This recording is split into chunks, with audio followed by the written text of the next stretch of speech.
to enjoy. So glad you're with us here today, along with our good friends at Yellowhammer News and yellowhammernews.com.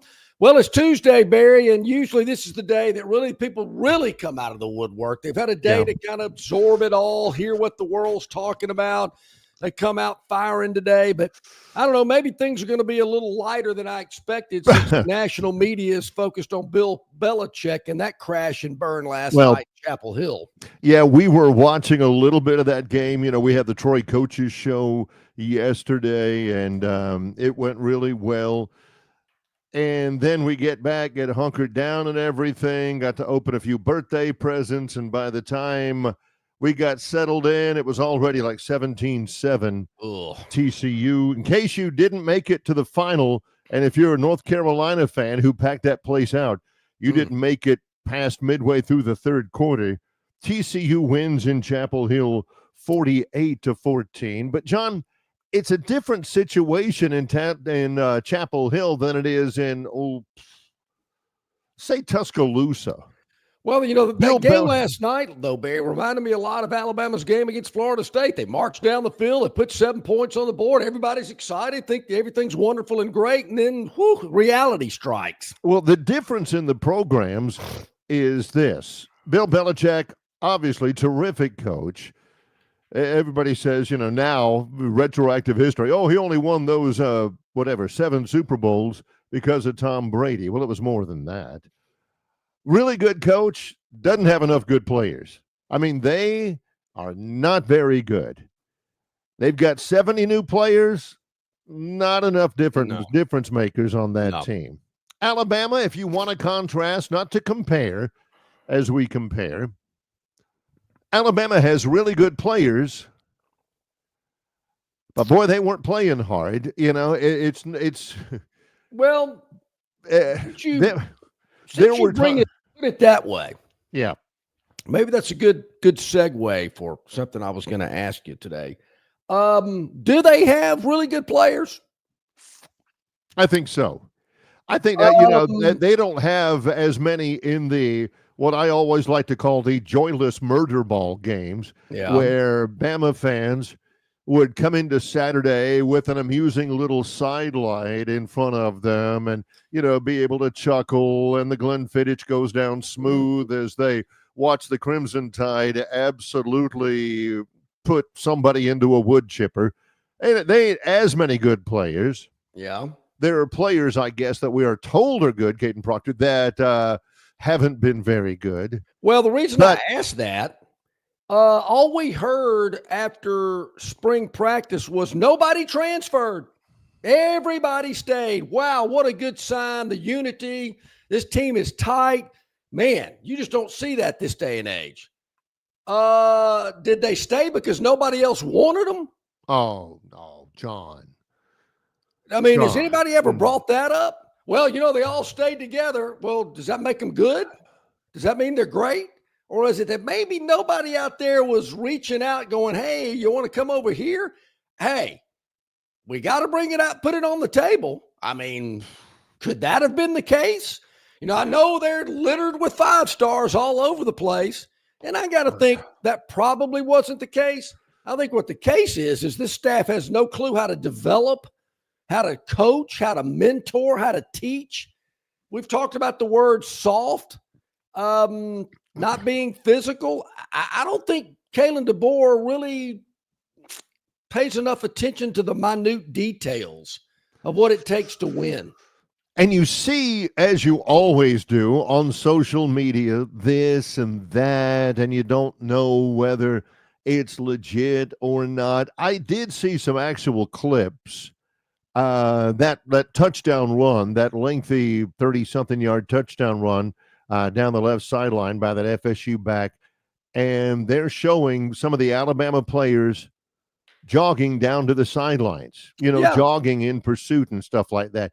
And that's inexcusable. That, there after the game, Kalen DeBoer put it this way. He said he certainly was disappointed in several effort situations, which means they were loafing. They weren't playing hard. You can handle a lot of things, but you can't handle that. Traveling home from an undisclosed location, and since we have so much traffic on Interstate 65, and my Waze was telling me, don't get on 65. Yeah. Well, I had to take the old country road, Highway 31, from Bruton all the way to Montgomery. Nice. Beautiful drive. 31 is one of the most beautiful drives, even going north past Montgomery, up through Chelsea and all that. That's not a bad alternative, John. Yeah, I just thought I'm listening to what Waze has to say. From what I hear, parking lot city on 65 North yesterday. Evergreen, then again a little bit past Greenville, Hope Hall for some reason. I don't know, but I didn't get in at 31. So I'm listening to John's had some bad experience on the roadways near Hope Hall and man. So took this little nice country drive through 31. It was nice. I noticed as I got closer to Montgomery, there were more people on 31. But anyway, but it gave John a chance to sit and cogitate and reflect a little bit over the weekend. I was listening to a national broadcast on the way home, and wow, some of those callers. Anyway, I thought it was interesting. Someone at ESPN had broken down the tape, as they say. Yeah. And had come up with 25 plays where he saw Alabama players, what he described as loafing. Yeah. 21 plays. They're loafing. You think that would have happened if Nick Saban was there? Did it ever happen when Nick Saban was there? Would there be a significant level of correction going on yesterday and today? Would there be a strong reinforcement of the necessity to go 100% at all times? That's not wrong. We're talking about, Twitter this and X that and people's opinions and all that kind of stuff. Tape don't lie. And that's, again, I saw, and I wasn't even looking for it, a couple of plays where I'm not sure effort would have solved it. But there were a lot of plays where effort just was not there. I'm not saying every one of those efforts was the reason why the play was a big play or a scoring play or something like that. But, John, you can't have that. You cannot have that. And, again, you're starting to see, I know somebody whose dad has been staying at the Alabama team hotel for 20 years. And he says that just the attitude around the hotel is 180 degrees from when Saban was there. Players are up to 1:30 in the morning getting DoorDash. They're walking through the lobby and with no shirt on or stuff like that. Just attention to detail, taking pride in yourself, getting your proper rest, being disciplined, John. Yeah. Whether that's right or not, who knows? But you never heard stuff like that under the Don't previous forget, Barry, regime. also women coming in and out of hotel rooms.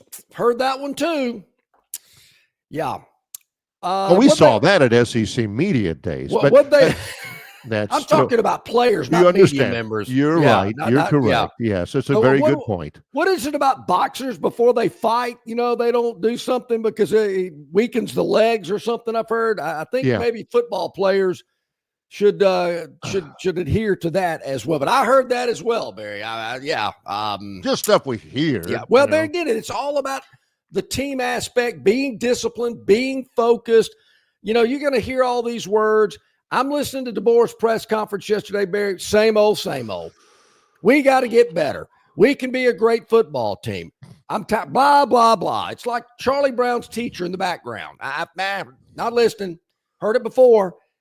DeBoer's got to pound that podium. He's got to come in pissed. And I know it's maybe not his demeanor, but Greg Byrne knew that before he hired him. Man, you got to turn it up a little bit. You got to light somebody up. In other news pertaining to that game, the news has come down that the ACC has fined Florida State for fans coming onto the field after the win over Alabama $50,000, John. $50,000. Yeah. They would pay that in a heartbeat. And I don't know if you noticed, Barry, as the state troopers were trying to get DeBoer off the field, nobody, I mean, it wasn't, intentional, but somebody bumped up against him and he kind of stopped and looked at him. It certainly startled him a little bit. Oh, yeah. And when I saw that, I'm thinking, how long we got to go before somebody gets cold cocked out there? Yeah. There was a Florida State fan at field level near the end of the game. I don't even think it was the end of the game. It might have been. And he was taking video of Alabama fans coming out of the stands and heading home, giving the guy the finger. There was a bunch of that. Not even saying a word, just flipping him off. And is that the kid in the blue golf shirt, the light blue golf shirt? Yes, you saw that. Did I? Allegedly, he's a friend of a friend. Of course he is. Everything is 6 degrees of John Longshore. Yeah, somebody goes, hey, man, this is my son's brother's whatever friend. Yeah. He's a fraternity brother with him. I went, oh, Lord. Yeah, yeah. So, it's not a happy time. It's not a happy time in Tuscaloosa. Mm-mm. They're whistling zippity doo dah and whatting ice cream on the plains. I mean, I read a column today, Barry, where Auburn might win every game. Surely that's not Phillip. Because Phillip would write, "Can Auburn win every game?" Of course they can. He ain't going to say, hey, Auburn can win every game. I'm going to let you decipher that one yourself, but I have read that.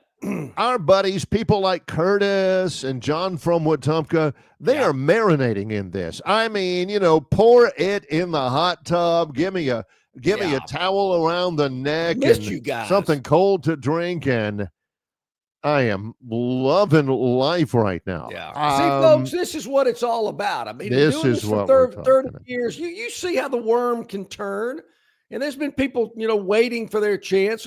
Hey, this is awesome. Been waiting on this.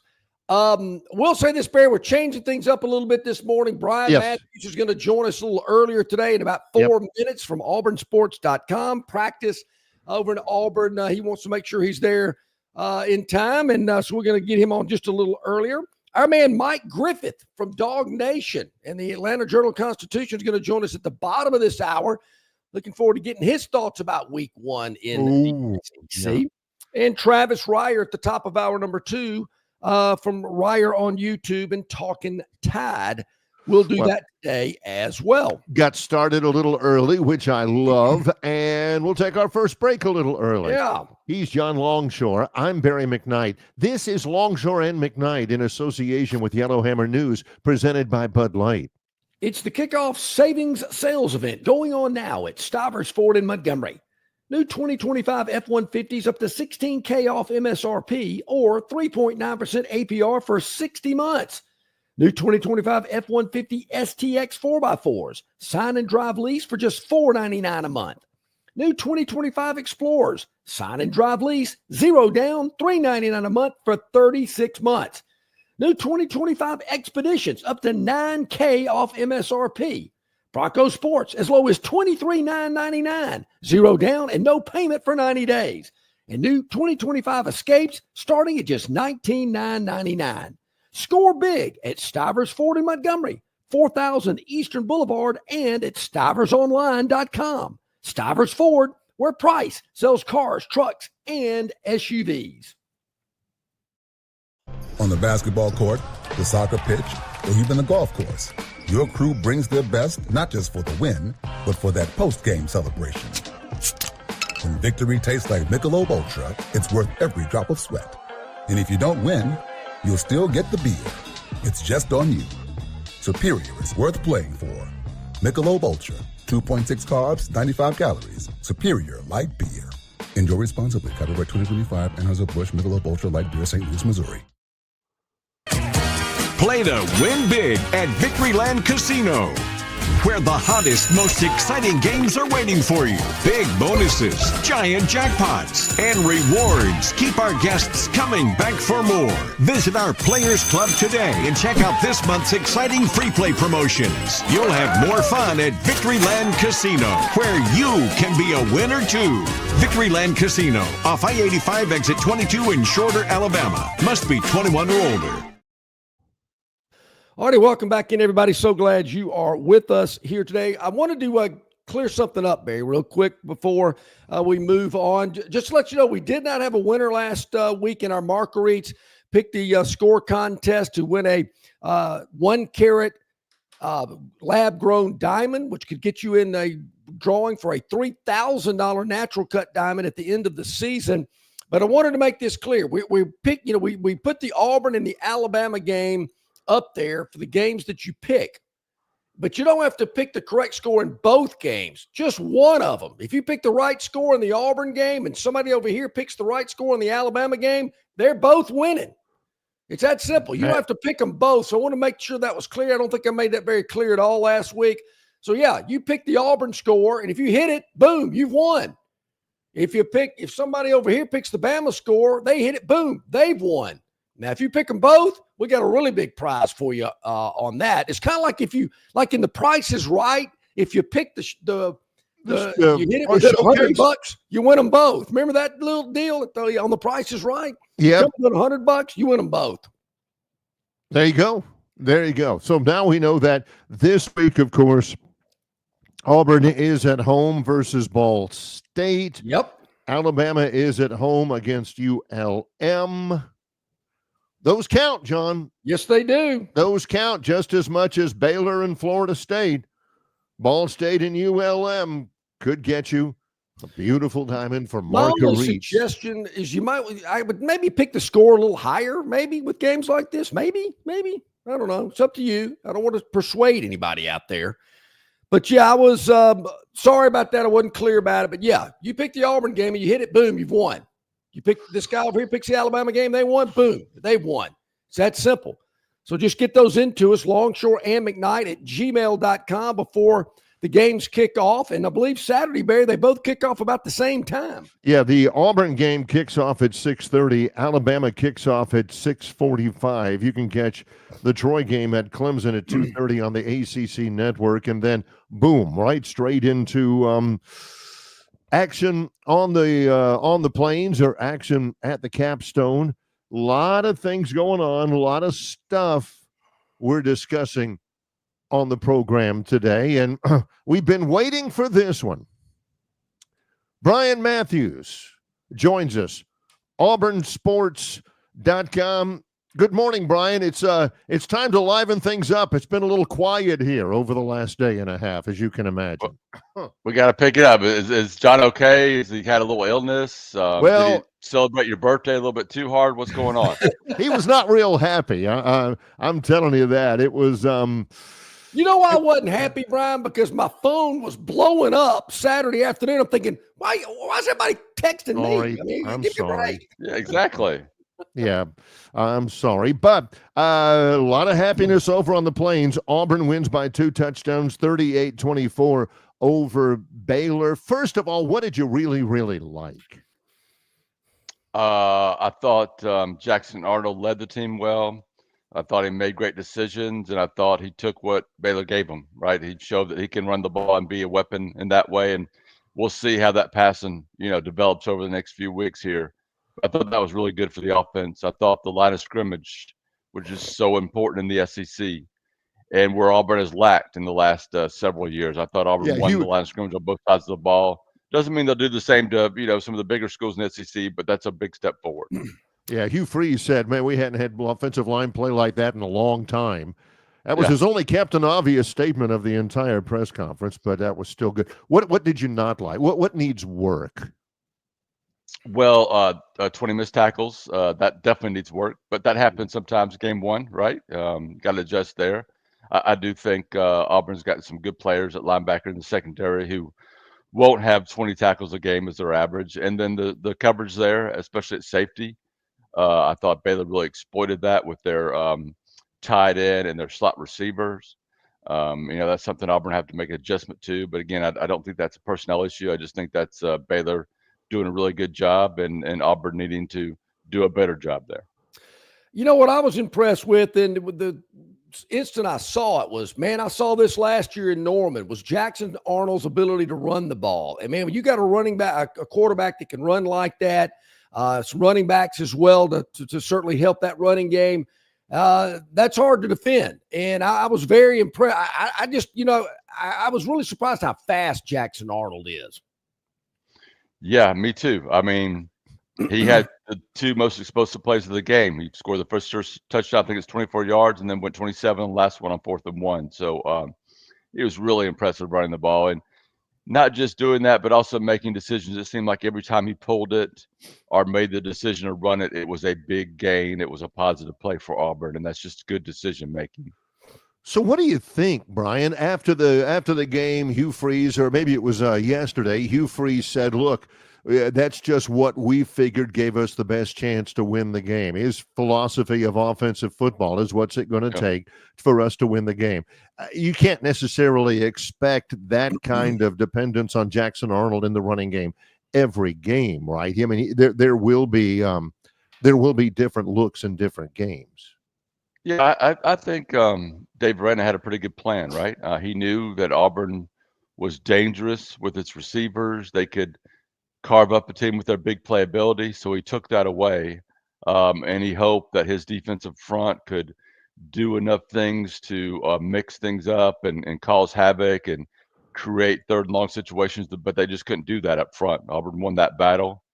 And they averaged, I think, around 7 yards per carry running the ball, and that just put them in great position come second and third down when they got to that position. So it won't be the same. I don't think other teams are going to necessarily play that same way defensively against Auburn. I think they'll mix it up more and try to confuse Auburn and try to make them think they can run against a deep look and try to think they can throw against a look with a lot of guys in the box. So they'll have to be prepared for different ways to attack defenses for sure.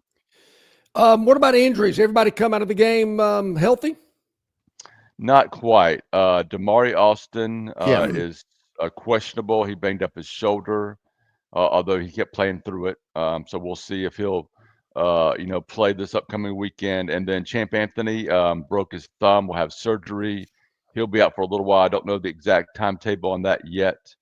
But I don't think it'll be a long-term thing. I think it'll be just a matter of weeks. So we'll get a more robust update, I think, on him in the coming days. I thought Eric Anthony played well in Anthony's absence. I mean, Eric Winters played well in Anthony's absence. Your thoughts?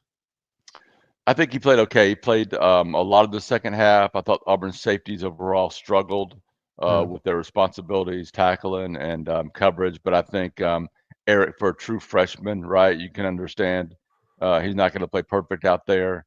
And I think he's got an opportunity now to grab a job, right? Had a really good fall camp, got better as camp went on. And this is going to be an opportunity for him or somebody to step up and be a starter, at least for the next couple of 3 weeks. What's the value of the Ball State game coming up at home Saturday night?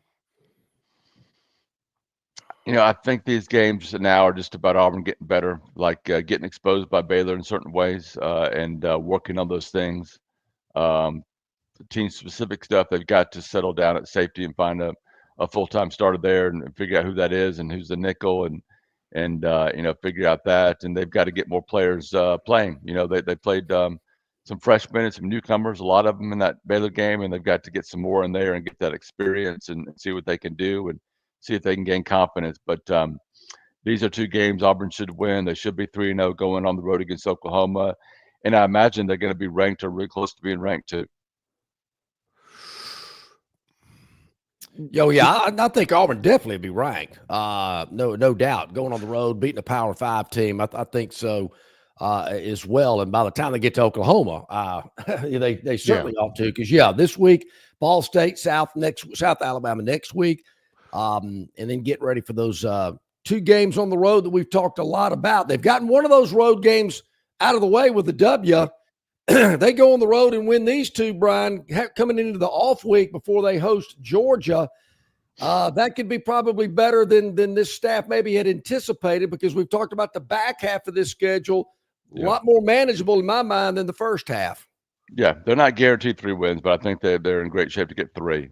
And I don't know if they can win both road games back to back. That's a lot for this Auburn team who hasn't won a lot of big games like that. But to me, just stealing one of them and getting to guaranteed 4 wins the first half of the schedule would be huge for this team. That would put them in, I think, most likely playoff discussion contention going into the back half of that schedule, right?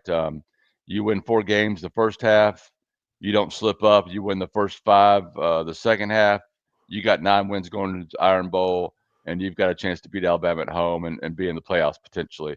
That's probably the high mark for Auburn, I would imagine. Maybe I'm underplaying it, but I think that's probably the high mark for Auburn as far as this season, but we'll see. But that opportunity's out there in front of them for sure. It's one of the good things about playing a Friday game is I would imagine you had a chance to sit back and enjoy some college football the rest of the weekend and through last night as well. Anything really strike you, surprise you, or hit you in a different way about the weekend? I would have loved to sit back and watch college football weekend, but I went to Birmingham, loaded up my daughter's stuff with the truck, took it to Nashville, then unloaded it, and then went over and loaded her soon-to-be husband's stuff up in a truck and unloaded it so they could get all settled in their new place here in 3 more weeks. So that was my weekend. It was not sitting around drinking beer, watching college football, which a lot of people enjoyed. So I watched a little bit of it on my phone when I had a chance, but no, it was a different kind of weekend for me. Salute. Hey, I've been down that road, Brian. I know I know those type of weekends, my man. Oh, yeah. No doubt. It's always great to get a chance to talk with you. We'll be back at the regular time next week. How do people access all of the coverage, all of the preview, all of the post game, all of the run up at auburnsports.com?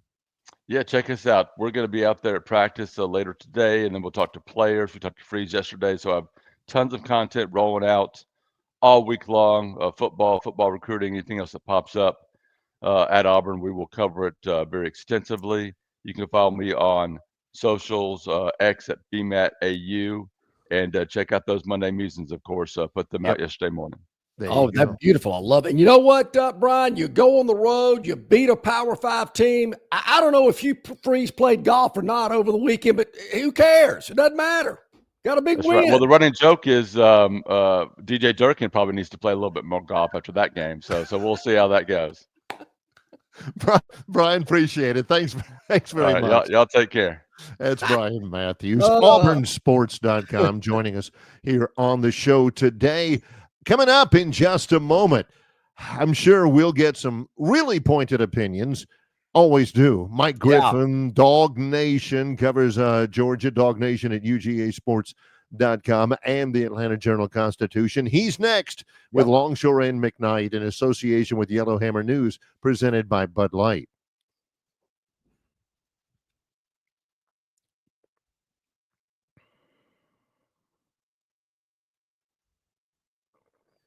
Dixie Electric Plumbing and Air rallies for you. No matter the problem, Dixie will tackle it. They're licensed and trusted electricians, plumbers, air and garage door technicians are ready to win for you. From toilets to garbage disposals, circuit breakers to HVAC systems, Dixie never fumbles. Don't throw away your hard-earned money on second-string contracting companies. Score big with Dixie. After all, they are your biggest fan. Visit calldixie.com or dial them up locally at 262-2946. The Bush Guide, cold and smooth survival skills. For a successful stint in the great outdoors, pack accordingly. Place heavy essentials near your spine for stability in rough terrain, with light items near the bottom. Now, you may be wondering, where does the Bush Light go? In your stomach. Bush. Head for the mountains. Enjoy responsibly. Copyright 2023 Anheuser-Busch Bush Light Beer, St. Louis, Missouri. You're not buying sticks, stems, and pine cones. You're buying premium long-diddle pine straw from River Region Straw. Kenny and his staff have access to the best pine straw in the River Region, full of color that will last all season long. Kenny has locations in Montgomery, Prattville, and Auburn, and no order is too big or too small, from a few bales to an 18-wheeler trailer load. Pickup is available, or your order can be delivered. They can even spread your pine straw if you like. So call or text Kenny today 669-5959.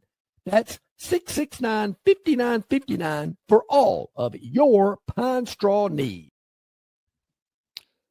All right, welcome back in, everybody. Getting close to the bottom of the hour. Mike Griffith, Dog Nation, Atlanta Journal-Constitution, going to join us here momentarily. Appreciate Brian Matthews moving up just a little bit on the program today as things kind of settling out, people getting a little bit better feel, hearing what other people thought about the first big weekend of college football, and certainly a first big weekend for the SEC with all teams play. That, Barry, for the first 3 weeks, I was just looking at my schedule. Nobody has an off week, which makes sense.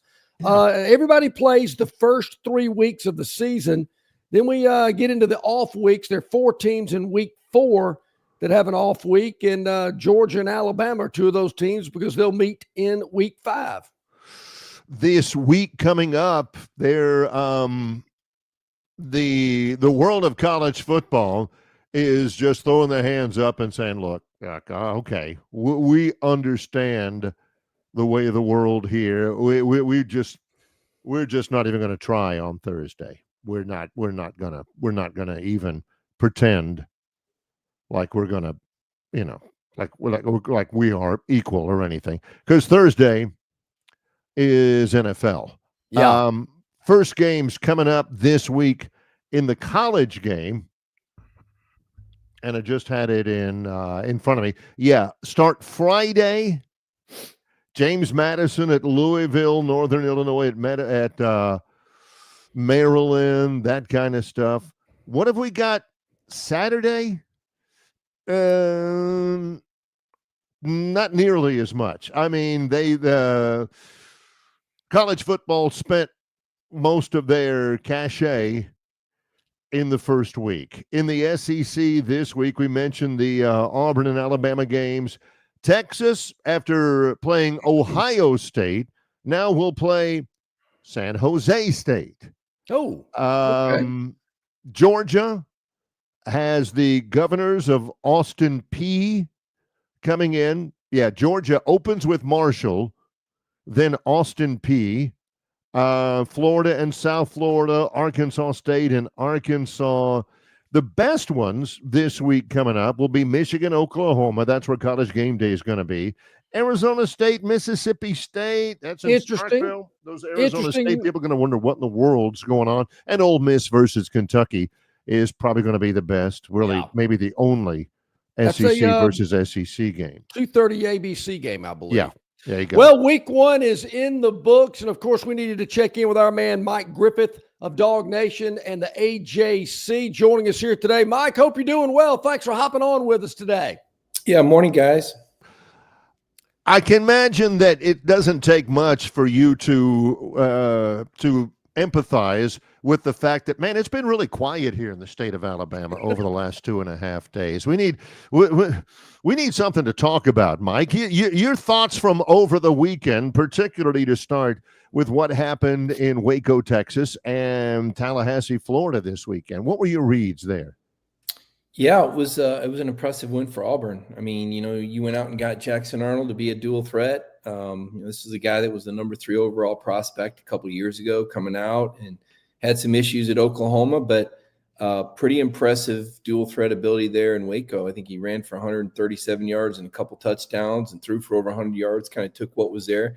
And listen, that was a really good Baylor team, and Dave Aranda is one of the best defensive coaches in the country. So that was no small feat. That was no easy task. Auburn deserves a lot of credit for going on the road, playing an opponent like that. And Alabama deserves credit for scheduling. It's too bad Nick Saban didn't stick around to actually play this home and away schedule that the Tide has in the future. And even sadder is, that he's getting $500,000 a year to be an advisor. And I don't know what he's doing, but right now they could use some advising. I mean, honestly, I bet you there's a lot of really good attorneys in Montgomery that are working 100 hours a week that aren't making half of what Nick Saban's making to sit on game day and be Nick Saban from Alabama at a time when $500,000 could probably go a long way, maybe towards keeping guys like Julian Sand, Caleb Downs, and Justice Haynes in the program.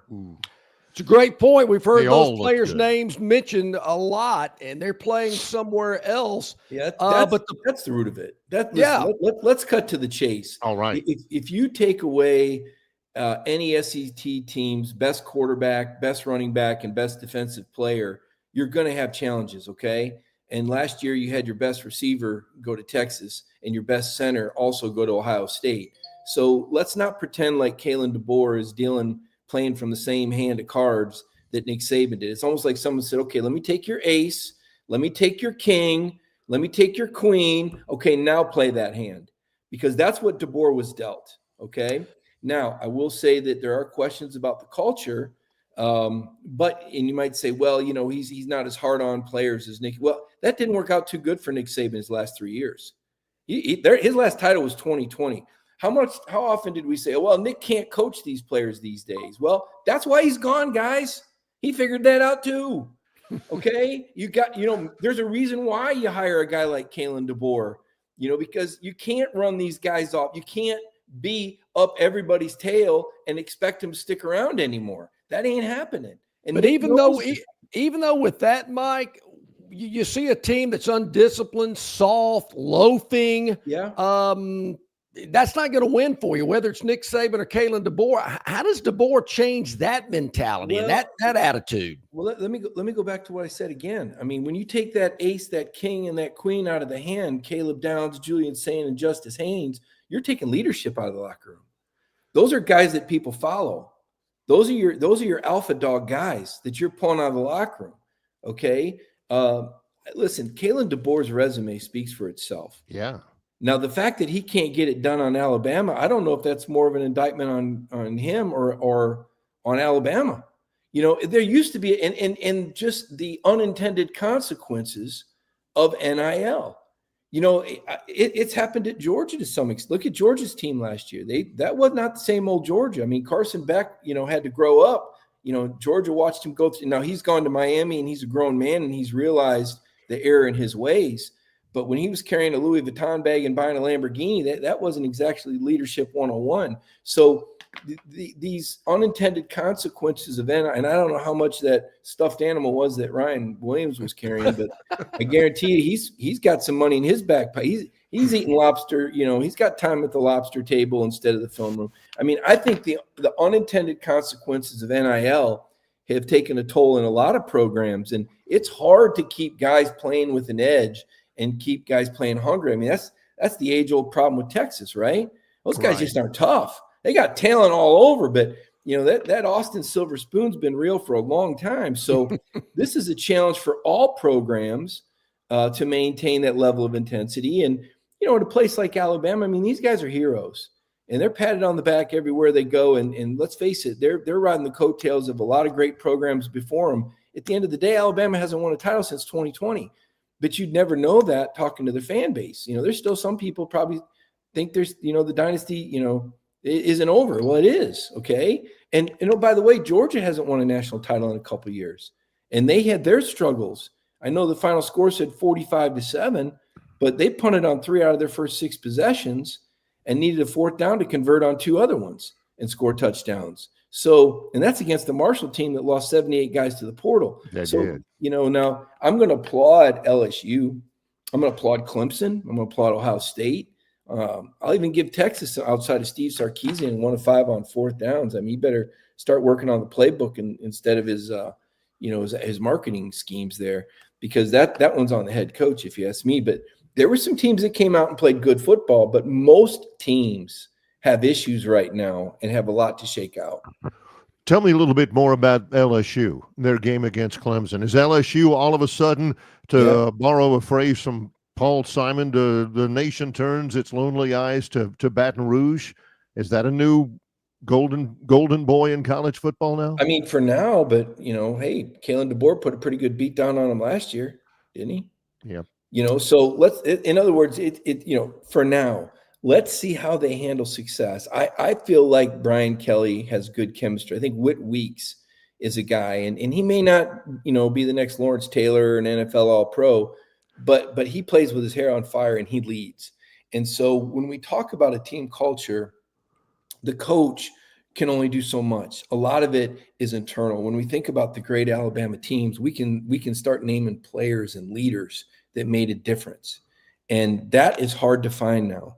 Kids don't want to get on each other. They don't want to get in somebody's face. They want to send them a text message later that night. Yeah. You know, there was a time, you know, I talk about Tennessee all the time, and Al Wilson and that middle linebacker they had on that 1998 team. Hey, Peyton Manning had just left. 1998 was my first year on the Tennessee beat. Right. And I'll never forget, I'd covered Alabama up to that point, and I got up to Tennessee, and the second week I was there, I went in their indoor practice facility. And I came out to the car, and I called Dubose. I said, I don't know how you're competing with these guys. These facilities up here are 100 times better than yours. I just saw the Tennessee offensive and defensive line come off the field. Hey, Mike, these guys got 20 pounds on you at every spot. That Tennessee, I mean, it was night and day going from Alabama facilities and what Mike had in 97 to what Fulmer had built with recruiting and facilities in 98. But all the Tennessee people said, oh, man, you got here 1 year too late. Peyton's gone. They had their chance. Well, no, wait a minute. This young man named T. Martin from Mobile, Alabama, he'd only thrown 17 passes up to that point. But the players loved him because he was a leader. And he wasn't getting all the headlines. He wasn't doing commercials. You know, he wasn't Heisman Trophy billboard. No, that was a team. And Al Wilson said, we are a team. There are no stars, okay? We're playing for this T, and we're going to show everybody that we're more than number 16, right? And they came together, and they had a why. They had a purpose, and so they were able to achieve synergy, where the sum is greater than all the parts, and that's what Florida State had. Florida State was embarrassed. Florida State was disgusting, 2-10. They'd lost in 1 year. Georgia broke them 63-3 in the Orange Bowl. Their culture could not recover. In comes Thomas Castellanos, a guy with something to prove, a guy not afraid to put his neck on the line and saying, hey, they don't got Nick Saban to say him. I was one of the people that said, oh, man, that was a mistake. No, it wasn't. His teammates rallied around him and said, that's our dude. We're going to play for this guy. And Alabama said, so what? I just got another check for $25,000, $50,000 in the mail this month. Let the guy say whatever he wants. We're Alabama. They didn't respond. They didn't get pissed off. They didn't realize what they represented. They didn't understand what goes into representing that Alabama football brand. And you know what? Nick Saban had the same problem his last few years. It wasn't the same Alabama. The last vintage Alabama team went out the door in 2020 with 3 out of the 5 Heisman finalists, with a bunch of guys that decided they were going to get theirs. They were going to prove they were the best team in the country. They had a mission. The mission now is getting paid. And if you don't get paid, you go somewhere else. Justice Haynes didn't say, no, I want to play for Bama. He said, I want to get paid. Caleb Downs didn't say, no, I want to play in the SEC and be a legend. He said, no, I want that Ohio State money. Okay, the kids are motivated now by money that was never there. Not to that extent, guys. So the game has changed. Let me ask you this, Mike. I want to go back to the ace, king, and the queen. I think that's a great way to do it. I like it. Maybe let's call it the jack, just so we don't get okay, we'll throw the jack in there as well. And say the 2's a wild card. Anyway, I made the statement earlier today. All we heard after spring practice, oh, nobody transferred. This team's tight. They're close. They're like glue. Did anybody want any of these players? Did anybody ever bring that up? I mean, they stayed because maybe nobody else wanted them. Well, here's the thing. Losing a game on the road to a fired up, talented FSU team with a really good quarterback, by the way, that can happen. Even if there weren't those instances that you'll zero in on, okay? There was some good – it's not like Alabama just rolled over and didn't play any football, okay? There were some instances and some breakdowns, no doubt about it. You know, the camera's going to catch that when you lose. And, I mean, if you wanted to, you could probably put a highlight reel together of good Alabama plays, and you would have thought they would have won, right? There's what, 90 plays in a game or so. So it wasn't like they got beat on every play. So let's not – what I'm getting at is we're going to find out now. We're going to find out when Wisconsin comes to Tuscaloosa. We're going to find out when Alabama goes to Georgia. we're going to find out how close this team is, because close teams can handle adversity. All right. Close teams rise up in the moment. Kalen DeBoer's won at a lot of different levels with a lot of different teams and coached a lot of different types of kids. All right. Now, I will say the SEC is different. Okay. We've seen a lot of great coaches come here. Brian Harsin was a pretty good coach, before he got dealt the SEC hand. And he's really, some miraculous Bryce Young plays away from beating Alabama, just a few years ago. Just imagine how different the script is if Auburn holds on and wins that game. I mean, this is football. It's momentum. It's emotional. So I'm not ready to give up on Alabama. I'm not ready to say the season is washed out. There are some alarming signs.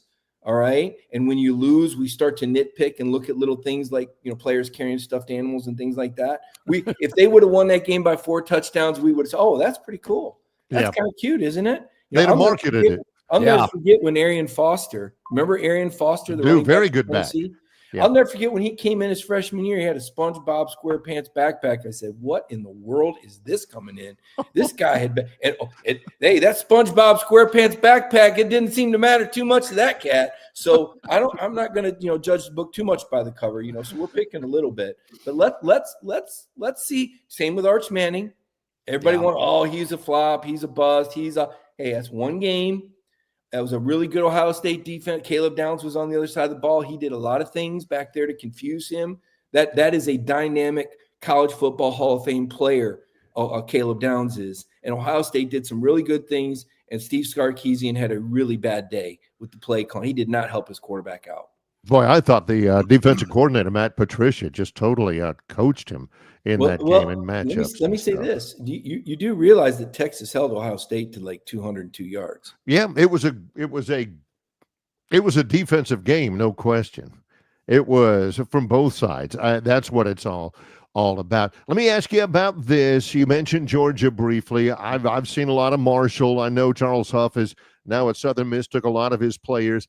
What did you think of Gunnar Stockton taking over at quarterback? I don't love the fact that he led the team in rushing. That can't happen too often, but I saw some things. Did you? I mean, he escapes the pocket well. I think it's too small of a sample size. I mean, Marshall was bailing 3 the whole game, so they didn't really give a whole lot of it. There were some opportunities. There were some, 3 beaten routes run, but cover 3 route beaters, but he didn't see. But he was throwing on timing. He was getting out fast. I think the emphasis was going to be on not turning the ball over and being efficient, getting the ball to the playmakers. At the end of the day, and I know a lot of Georgia fans, they listen. I get it. All right. I mean, if you're a fan and your team wins 45-7, you don't want anybody picking that apart. You want to believe everything is fine. You don't want to look for signs of potential issues. But I'm looking at a road trip to Tennessee for Georgia in a couple weeks, and against Marshall, a team that lost 78 players in the transfer portal, a team that had the lowest retention rate in the FBS rank. Only 27% of that team stuck around. Okay. So you got a brand new team, brand new coaches going into Sanford Stadium playing an SEC team, preseason number 4. Georgia punted on 3 of their first 6 drives. Okay. And you might say, you get, 16 drives. Yeah. But on the first 2 drives, they did score touchdowns, but they needed 4th down conversions on both of them. You're not going for it on 4th down against Tennessee on the road. You're kicking a field goal. Okay. Yeah. And on the second drive, up 3-0, you're not going for it. You're kicking another field goal. So now it's 6-0. And on Georgia's 3rd touchdown drive, they blocked a punt and only had to go 20 yards. So when you look a little bit closer at Georgia's first 6 possessions with their starting unit, they got what amounted to 6 legitimate conventional points against Marshall. Now, to me, that's a red flag. What do they have to do against Austin Peay to clean all that up before they head to Knoxville? Well, I mean, their offensive line's got to play with more continuity. It's a new, there's a lot of, those guys have played football and there's plenty of 4 and 5 stars, but you got to get some continuity there. Marshall did a nice job challenging them. Tony Gibson had a pretty good scheme. He's a good coach. All these guys that are coaching are good coaches. I mean, there's nobody out there that doesn't know what they're doing with a clipboard, but they threw the kitchen sink at them. They made some calculated gambles on defense and did a nice job with that against a Georgia team that was not going to take chances or show too much. So I'm not saying Georgia had one hand tied behind their back, but I think the headgear was on in this fight. This was more of a sparring match than the kind of blow to blow deal we're going to see when the SEC action picks up. But I just haven't seen enough from Gunnar Stockton. When I watch Nussmeier, when I watch Joey Aguilar, when I watch Carson Beck, when I see these guys that can put it downfield, and by the way, Arch really didn't let loose either. Right. But when I see these other guys that can put some velocity and spin on the ball and put it on target 20 yards downfield with regularity and consistency, that's one level. Okay. I haven't seen Gunnar make those throws yet, not accurately and not consistently. I don't know if it's in his arsenal. Now, he does bring mobility to the table, and that's important. But he's not, Stetson Bennett was explosive when he ran the ball. I don't think Gunnar's explosive. I think he's a good runner. He's kind of like a mini Tebow, right? He's 6'1", 225. If you give him another 3 inches and 30 pounds, he'd be pretty dangerous. Yeah. But this is what he is. Now, can that hold up in the SEC?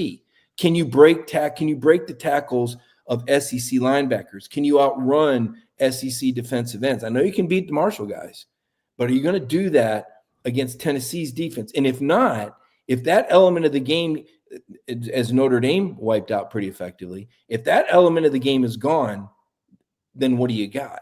Georgia had 3rd and 3 4 times with their starters in the game, and they converted one of them, and that was when Gunnar ran the ball. He got stopped once, and 2 other tailbacks got stopped against Marshall. Yeah.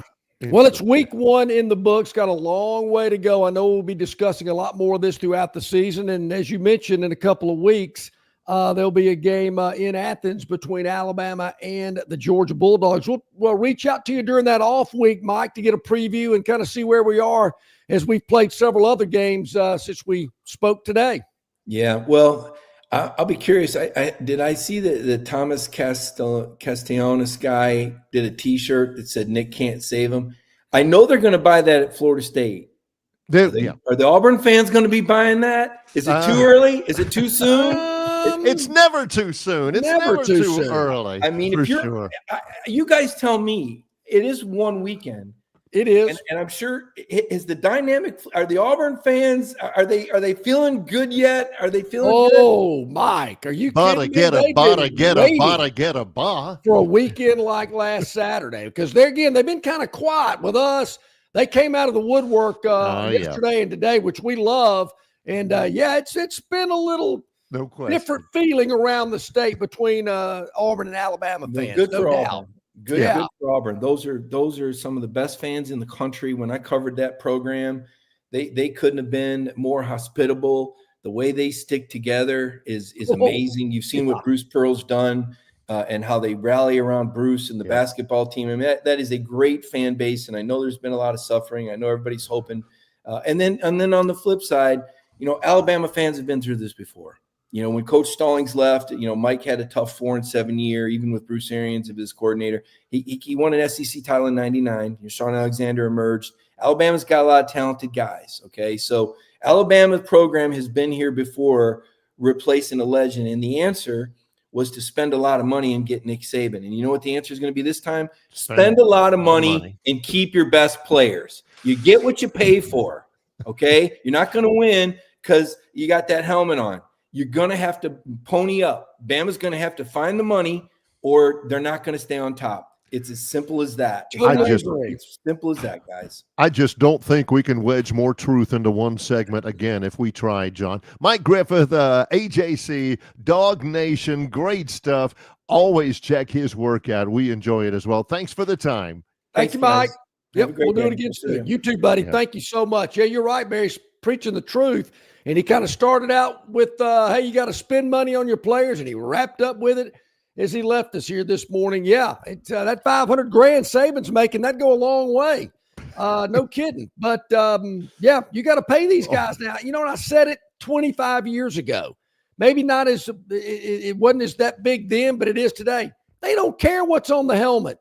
They don't care Bear Bryant coached there. They don't care if Shug Jordan coached at Auburn. How much are you paying me? That is what college athletics at a big-time level has come to. And, if you're, Thurston and Emily from Mountain Brook and you don't like it that way, too bad. That's the way it is. 20 years ago, Caleb Downs would be a junior at Alabama. Yeah. Julian Sayin would be a redshirt? Would he be a sophomore? It's not that way anymore. What are you paying me? Where can I make the most? And I'll worry about the NFL, when I get out there. Yes. Babe, when we come back from this break, I knew we were going to hear it. Heard it all Saturday, Sunday, all yesterday. We've been hearing it, gee whiz, for over 30 years. I'll tell you what I'm talking about, but I've always had one question every time I hear this, and it amazes me that these people are flapping their gums about it now, and they hadn't thought about that one question you got to ask yourself. We'll tell you about it when we return. That's a tease, ladies and gentlemen. It's Longshore and McKnight. Coming up in just a moment, Travis Ryer from Ryer on YouTube. Looking forward to his insights. We are on the air, so to speak, in association with Yellowhammer News, presented by Bud Light. Why Hands? At Hands Heating and Air, you get this area's highest ranked service provider with 24-hour repair service, no overtime charges, and their same-day service guarantee. Plus, instead of other companies' 30-day repair warranty, Hands gives you a 3-year repair warranty. Hands Heating and Air is here for you 24/7, 365. And service is not just something they do, it's their way of operating, for you in mind. All of Hands employees are trained to adhere to this standard. They work hard to ensure that this standard is maintained, and they are constantly looking for new ways to better serve you. Call Hands Heating and Air today at 508-5382. That's 508-5382, or find them on the web at 834hands.com. Summer's here, and so too are its many challenges. Heat that won't quit, beers that won't fit, hammocks that won't hammock, screen doors that appear out of nowhere, flips that flop a little too much. That's why it's important to keep it simple. Keep it cool, keep them coming, and keep it easy. Easy to drink, easy to enjoy. Bud Light. At Dixie Overhead Door, we specialize in top-quality garage door solutions for homes across Alabama and Georgia. In need of a garage door repair or a brand new garage door installation, our expert team delivers fast, reliable service with local expertise that you can trust, providing customized solutions and exceptional care every step of the way. Visit us today at DixieOverheadDoor.com and experience the Dixie difference.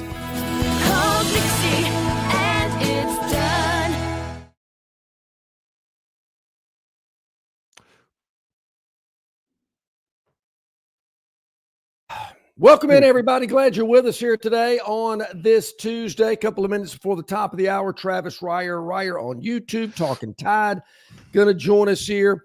Barry, been hearing it for the last 3 or 4 days. Got to fire DeBoer. Got to get rid of him. Can't get him out of here quick enough. Don't matter how much it costs. One question. Who are you going to hire? Mm-hmm.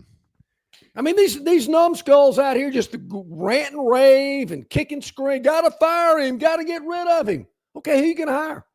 Who are you going to hire? How are you going to get to next year with whoever it is that you're going to hire is hired? Would it be better now? Look, I don't think DeBoer has done a great job. I don't think, and I do agree with Mike Griffith on this, I don't think that it's all his fault. He's recruiting really well. Is he? And, well, you look at the rankings and stuff like that.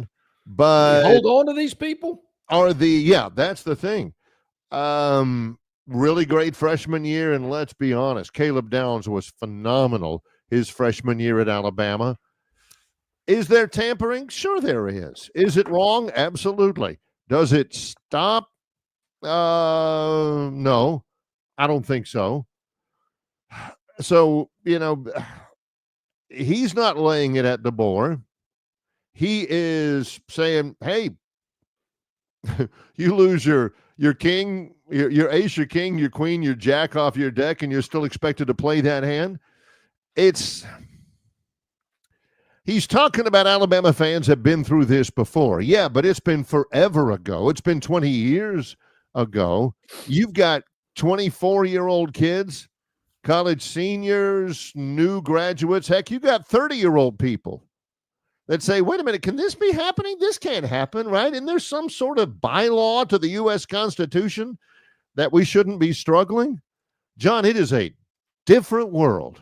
It is a different world out there. Alabama is one of the teams, one of the programs that's suffering a little bit because of that. They have got to get on top of this and be able to compete with the Texases and the Ohio States and the Michigans, the clubs, the programs that are enticing their players away. That's the bottom line. It's not so much, and there again, we've talked about this, but now that reality's hit, it kind of hits home a little harder. They don't care what your facilities look like. We've talked about that with basketball arenas. They don't care if you got all these waterfalls and bells and whistles and that stuff. Don't care. Don't care how much you're on TV, whatever.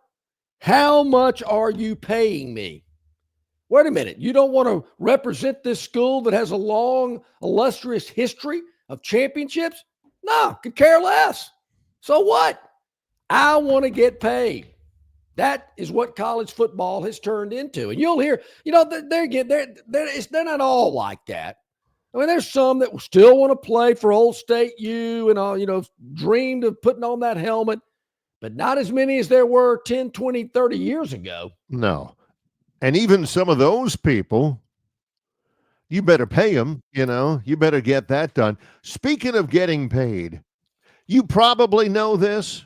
I know that Travis Ryer from Ryer on YouTube knows this. John, this was one of the greatest weekends in college football for local man that there has ever been. Well, hey, if he listened to the Phantom, it wasn't. Local man's kind of lipping back home. Travis Ryer joins us, Ryer on YouTube. All of the sports books at pretty much every place except the state of Alabama, they're riffling those packs of hundreds right now and smoking cigars and living large right now. What a weekend for the sports books, Travis. Boy, you ain't kidding. Well, if you watched Ryer on YouTube last week, yes, I did pick Alabama, but I told you not to lay those 13.5. Great minds think alike, Travis, because I said the same thing. I said way too many on the road. I'm from Missouri when it comes to teams like Alabama last year on the road. And then you're going to tell me in the opener against a legitimate Power 4 opponent, yeah, go ahead. What's the worst that could happen? Let it ride. Yeah. You saw the Vegas stuff, though. Vegas, as Barry said, killed it. Apparently, they needed Ohio State to win outright. And guess what happened? Uh-huh. But it's crazy, guys, because every bettor I know, they don't just win big every game. Or they don't just win. They win big. It's amazing how that's all I hear from my pals. Yeah. They like to send me screenshots of those stubs, where they win. I don't get the losers so good from them, Travis, it's like when your buddies go out to Vegas and you say, well, how'd you do? Well, I did pretty well. I mean, really? Sure. I still have my shirt. I did great, Yeah, I did ride the bus what? home. Those same guys, they all drive a golf ball 473 yards too, You ever notice that? I have noticed that. That is good. And have Turkish hair implants, to go with it. All right, Travis, let's get down to business. What happened in Tallahassee Saturday afternoon? What do you lay it at the feet with? What happened was the elevation of the concerns you had for a team in 2024 to now what you have for a program in 2025. Year one of a regime, you can kind of write it off to that specific team, like Nick Saban in 2007. But going into year two, it's going to be more about where has your program gone after that first season. And that, if I'm an Alabama fan, that's my bigger concern right now is where's the program headed? Last year, you weren't overly surprised, but, to go and put forth that kind of performance in a game that everyone in that building should have anticipated greatly because of how you finished last season. The chip on the shoulder, all those things. Nick Saban went 0 for November in year one and then proceeded to win the bowl game. Alabama didn't do that down in Tampa. So there was no springboard type of effect. But there was certainly just a stream of positivity coming from Tuscaloosa. Not just Tuscaloosa either. I mean, you had national outlets telling us, well, PFF, for example. Right. It's probably the best offensive line in college football for 2025. And my answer to that, as I said it here on this show and on Ryer on YouTube, every time one of those sort of tweets or X's or whatever they're called went out, put it on tape.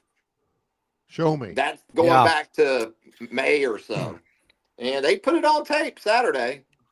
Well, I said, Travis, I've heard all these accolades. Everything's great. So-called former players and national football guys going to practice and said, oh, Alabama looks great. And I'm thinking, man, all this good news, I got to see it before I believe it. Yeah. What has changed in 9 months? That's what I would tell everybody. What has changed? I haven't seen much. So from this point on, what has to change? Because DeBoer yesterday saying the same old things in his press conference, and I'm noticing a lot of the things and I know it's one game, but I'm noticing a lot of things in that one game that we saw in some games last year, particularly on the road as a double-digit favorite. Well, last year you ended the season wondering about the resiliency of that team. Now you wonder about this team's ability to handle prosperity because the game started as good as it could have for Alabama. Yeah. You go down the field, nearly 9-minute drive, mix of run, some of that Ty probably ditching a little early, but making some plays with his legs. And you get right in the end zone, you're up 7-0. And then we hear after the game that maybe complacency settled in after going up 7-0. How can you be complacent when you were as bad as you were over the second half of last season? That's mind-numbing, and I know you got to say something, right, in the postgame. You got to say something. But it's just, I know for Alabama fans, it's beyond bewildering at this point. It's infuriating. And so Kalen's messaging is pretty much gone at this point in situations like yesterday. But I will say this, what I do like about Kalen is he puts those coordinators up there on Monday. Like, I'm sure Nick had coordinators that didn't necessarily like the muted approach to the media for some of those guys. I'm sure some of them loved it. I'm sure a guy like Jeremy Pruitt, he was fine with it. But, those guys didn't have to get up there after the stinkers either. Now, albeit, there were very few stinkers in the Nick Saban era. Yeah. We're seeing more and more of Kane Womack in that sort of situation that I'm sure he would like at this point. I wanted to ask about this because I remember Booger McFarland went off after the game, well after the game, not as part of the game coverage, about Caden Proctor. 6 pressures allowed, 3 hurries, a sack, 2 hits, and everything. I'm not sure if he has less mobility than Tuska, but he certainly doesn't seem to have any more. What do you think about his performance? I've said that all offseason. I said this was going to be the biggest offseason for Caden Proctor specifically of any player on the roster. And I understand he was coming off an injury and he played hurt last year. Good for him. And I don't think he was even Alabama's primary problem, which tells you how extensive they were against Florida State. But after saying that all off season, we get to SEC Media Days and he tells us, oh, I've actually put on weight. And then the plan is during camp to drop like 20 pounds. Ship sailed at that point. Yeah. I mean, that's a lounge chair on the Titanic in some ways, And Yeah. so you hear stuff like that, and that's kind of more of those red flags. But he was certainly more all SEC Media Days on Saturday than he was all SEC. There's no doubt about that. I'm with you there. Travis, your thoughts about this? We heard a lot after spring practice about how nobody transferred. This team's tight. They're sticking together. Right. Yeah. Was it maybe because nobody wanted them? Yeah, it makes you wonder who you were kind of up against. I always wonder about that, and it works both ways too, right? Yep. The guys you brought in, how much did the previous schools really want to keep them?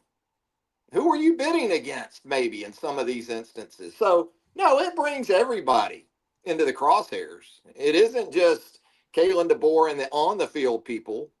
You've got a basically personnel arm of this football program now, led by Courtney Morgan, that has to, undergo questioning as well.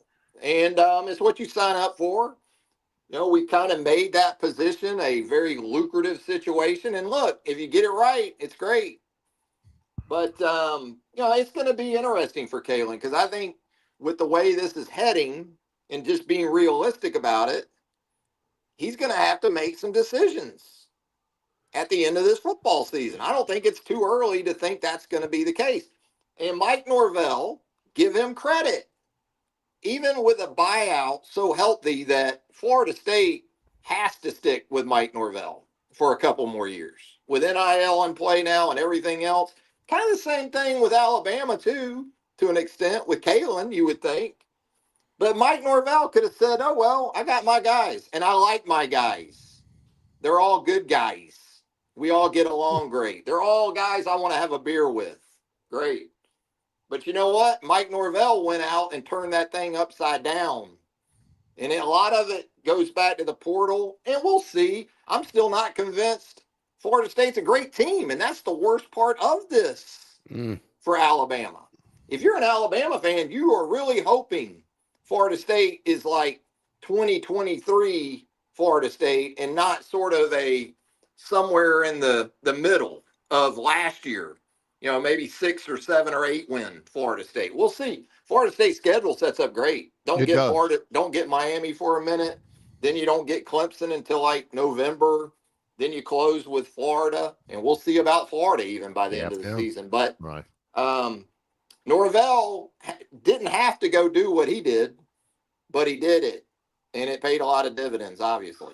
What did you think of Ty Simpson? I thought Ty was okay. I kind of went into it. Another thing we had heard all preseason was takes care of the football. Takes care of the football.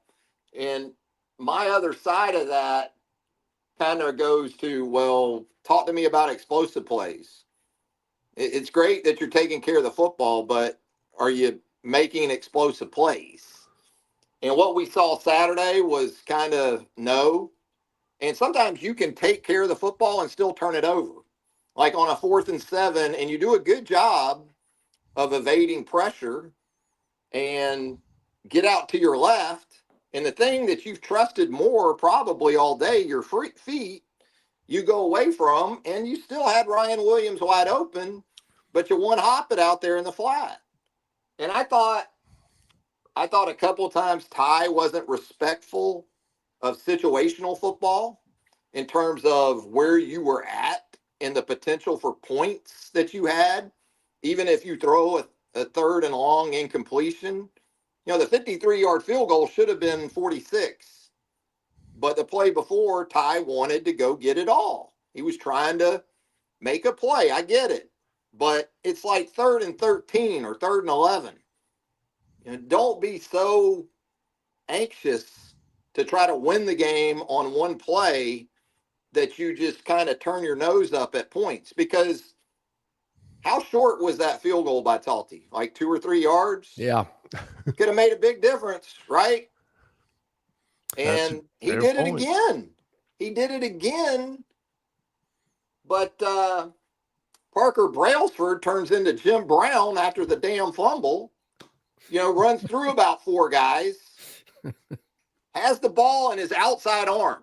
He was more fundamentally sound with the ball in his hands than a lot of the guys at the skill spots on Saturday. And he got you back in the field goal range, and Talty makes it from 40.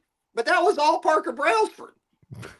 So, yeah, I mean, I think, I wonder this too with Ty, if you saw a lot of this too. Play clock was getting under 7, 8. He's making checks, maybe calling protections. And I don't know everything that he was calling. I don't have the benefit of that. But maybe moving forward, you can lighten his load a little bit pre-snap and maybe ramp down his anxiety by doing that. But he was okay. He had a couple touchdown passes. Those were really extended runs. Give them credit in the red zone, at least, I guess, for that. But in plus territory, they were kind of a disaster. What'd you think of Gus Malzahn's play calling? It was Gus.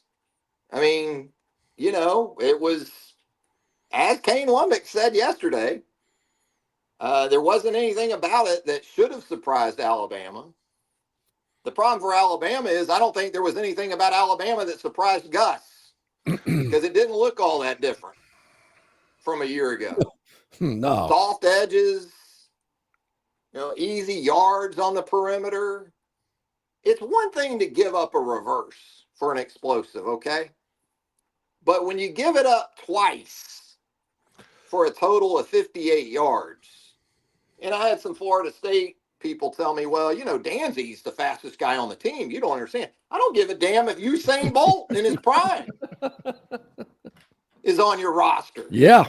Or Prime or Dion, any of those guys. Lawrence Dawsey, if you want to go back. Oh, I like it. Lawrence Dawsey references are always welcome here. Yeah. Kez McCorvey, if you want to go back. I don't care.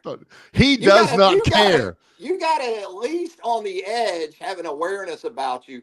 They're so soft on the perimeter, man. Yeah. And some of it just has to be alignment and scheme because it's not like guys are just getting blocked, but they're in position. You don't see forced defenders in some instances on plays into the boundary, into the short side of the field. You don't see guys show up for 4 or 5 yards. And when they do, they are absolutely catching blocks. You'd have to go back a long way to find a game in which that many Alabama defenders spent that much time on the ground. And there were guys, and not just because they were getting knocked down, because they were making what I call A-day tackles. They're touch tackles. Well, touch tackles don't count once we get to September. I'm watching Roman Harper break down the film last night on SEC Network. It was hard to watch. I mean, some of these guys trying to get off of a block, trying to make a tackle. It looked like junior high stuff out there. I mean, it was amazing. So they have you. It's an indictment of everybody. It's not Kane's going to get what he should get. Don't get me wrong. But positionally, what are you teaching? But as the coordinator, what are you kind of overseeing? Sure. What are you? It's your practice plan every day. You put that script out of what you're going to work on. And, boy, it's not resonating. I don't think there's any doubt about that. So I don't know what we're going to see Saturday night against ULM. I mean, how can you tell if they've made any adjustments? Because I think they should be able to beat ULM easily, you would think. I'm not impressed with Wisconsin either, but that could be more of a game than we anticipated before they go to Georgia. I guess my question is, what do you want to see in these next 2 games before they go to Athens at the end of the month? It's more of what I want to see before they go to Athens, maybe even the week of Athens. Does Tim Keenan get back? Does Jam Miller get back? Because that performance on Saturday, you can't point at those 2 injuries and say, well, that was the difference in the game. That's how bad it was. Yeah. At least if it was close and competitive, you could say, well, it's a legitimate question about guys like that. But Tim Keenan doesn't play Wolf. He doesn't play. He does not. He doesn't play outside linebacker where you No. were just getting hammered. Just getting blocked. And our defensive end, or all the cute names they have for their guys, Bandit. More like Smokey and the Bandit. Yeah, But or Bandit from Johnny Quest. Don't forget about that. I just think the cynicism, and certainly you don't detect that from me, right now. No, you're straight down the middle. Yeah. That's all you're going to have from your fan base until that Georgia game. They're not going to care what you do Saturday night. That might as well be a spring game. Yeah. They're not going to really care against a vastly undermanned Luke Fickell team that now has an injury to its starting quarterback, whose entire quarterback room left after last season. And it's an 11 o'clock kick. Don't forget about that. Fans don't like those either. It's basically mile marker football that we've talked about before, but for the totally opposite reason of what it was under Nick Saban. You would check in monthly a lot of times for Nick's teams because it really wasn't going to be a push. I guess maybe you should check in Saturday. But maybe I think in terms of Alabama being anything close to what it had been the previous 15, 17 years, a lot of it's going to be great. Like you said, underwhelming opponents. And the only news that can come from these next two games for Alabama is bad news. Yep. There's not going to be any way to say, wow, this, I'm buying in again. No, there will be no more buy-in. Right. Bama is team Bitcoin. So, you're going to have to check back for Georgia. My calendar reads that today is my day for my afternoon for no sleep teal. Jags open up against the Panthers. Am I right? We're going to push back till tomorrow because both teams trying to answer some questions here early in the week with that Panthers-Jags opener. And I know it's a game that so many fans are just pining over to get kicked off Sunday at 1 at the bank. Yeah. Yeah, I mean, Bryce Young, I'll say this. I really don't get – I know Adam Thielen wanted to go home to Minnesota, but when you feel like you've got a quarterback turning the corner – why do you send a guy like that away?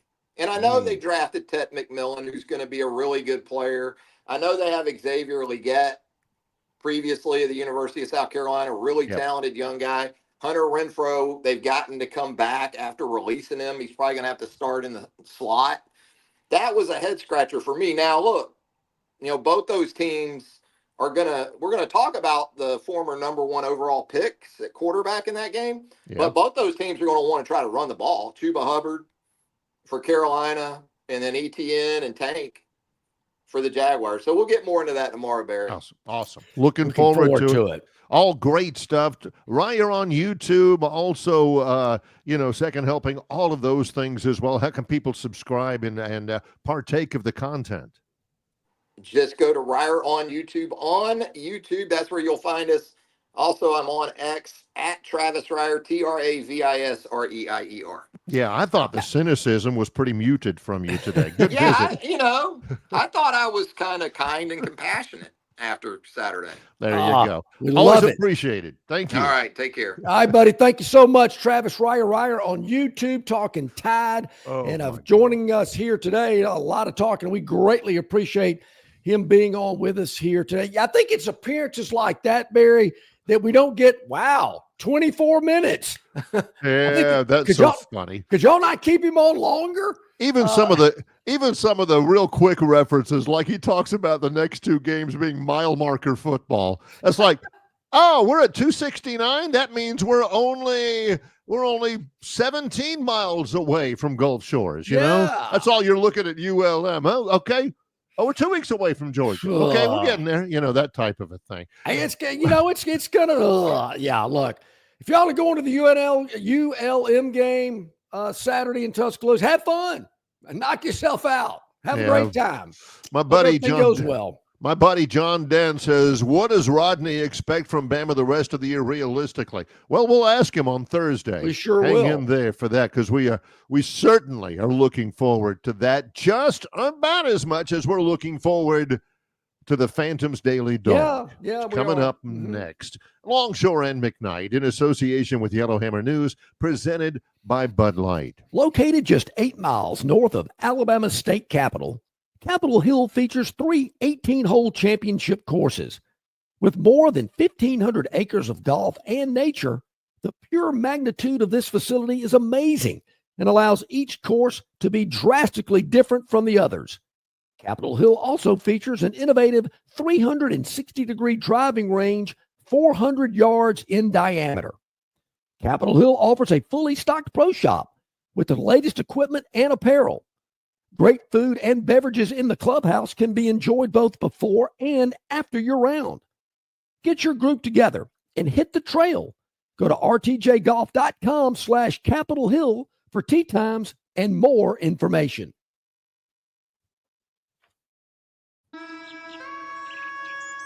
The Bush Guide, cold and smooth survival skills. For a successful stint in the great outdoors, pack accordingly. Place heavy essentials near your spine for stability in rough terrain, with light items near the bottom. Now, you may be wondering, where does the Bush Light go? In your stomach. Bush. Head for the mountains. Enjoy responsibly. Copyright 2023, Anheuser-Busch, Bush Light Beer, St. Louis, Missouri. Phoenix Physical Therapy is ready to help patients recover, recharge, and rise. They develop a customized therapy plan for each patient to get them back to enjoying their favorite activities. Their experienced team is committed to providing exceptional care in a professional environment.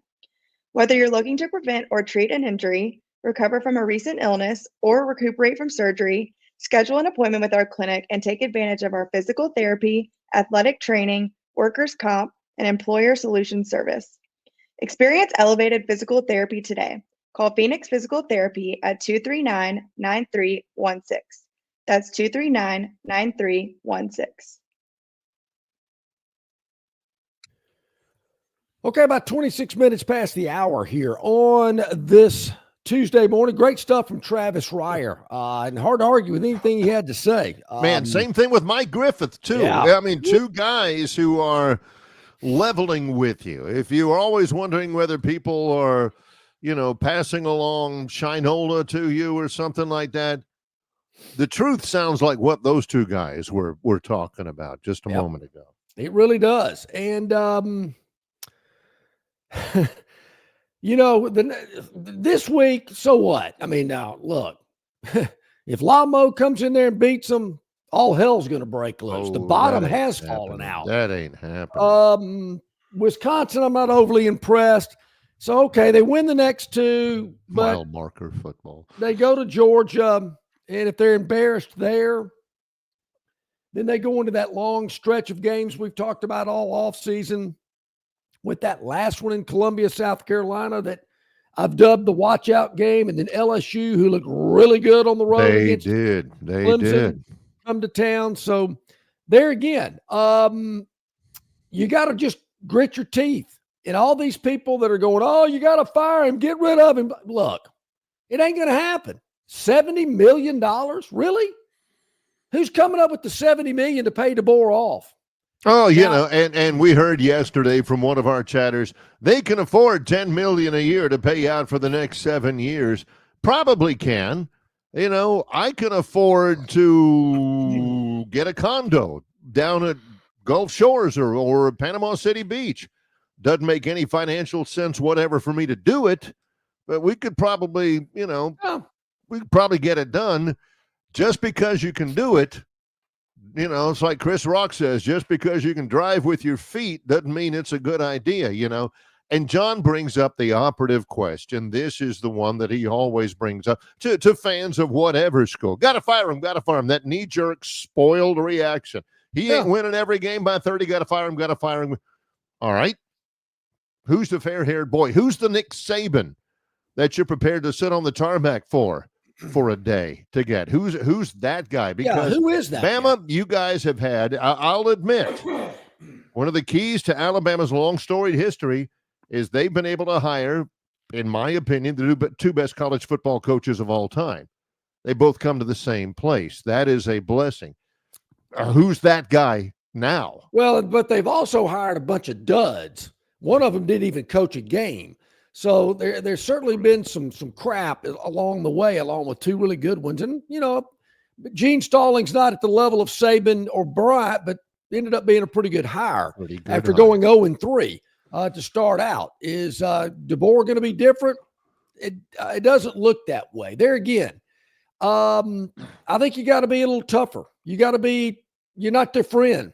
And I know this day and age, you got to feel like you are because the players are running the show, but no, you got to take control. You got to let them know who's boss here. You take their starting position away or you yell at them too much in practice, they'll just go. Let them go. I'd say let them go. But there again, does anybody want them? Yeah. We've asked that today. And so you hear the usual suspects, Barry. Here's one I heard yesterday. They ought to go over there and get Lane Kiffin today. They didn't want him 2 years ago. Never interviewed him. Never inquired. You think Lane Kiffin's interested in coming to Tuscaloosa after they basically brushed him off? Didn't even give him the courtesy to say, hey, we're interested. Dabo Swinney? Why does Dabo want to come get in this mess? Dabo's legacy is already cemented at Clemson. I mean, he can go, and he's a phenomenal football coach. I'm looking forward to seeing his team play this weekend inside the stadium. Mm-hmm. But, he gets anything he wants over there. He's full support. He's the best coach they've ever had in the program. He comes back to Alabama, and I get it that he went to school there. I get it. There's a lot of former Alabama players that have been highly successful coaches at other schools. But he ain't never going to be more than Nick Saban or Bear Bryant or anything. And if he is, he's going to have to deal with a lot of stuff that he doesn't have to deal with at Clemson just simply because of his longevity. The only thing, and I'm with you, I would be surprised if Dabo Swinney said, okay, I'm packing it up. I'm heading to Tuscaloosa, and I'm going to wrap up my coaching career with the Crimson Tide. Maybe he does. And if he does, it's always that you want to be the guy that's after the guy. So, you let DeBoer, muddle around in Tuscaloosa, crash and burn, and then you come in and take over. But I still think that's a long shot. So we've eliminated Kiffin and Dabo. So all you Einsteins out there that are ready to fork over $70 million and get rid of DeBoer just because you're pissed and you're upset and you're embarrassed, tell me who you're going to hire. Let's see. John Gruden?